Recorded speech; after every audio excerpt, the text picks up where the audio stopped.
গাড়ি তো ধরেছে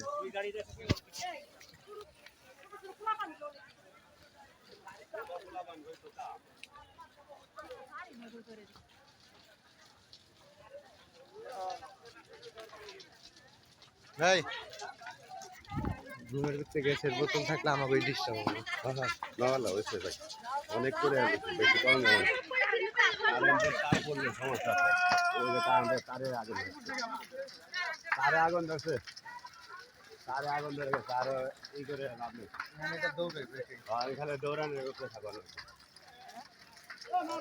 তারে আগুন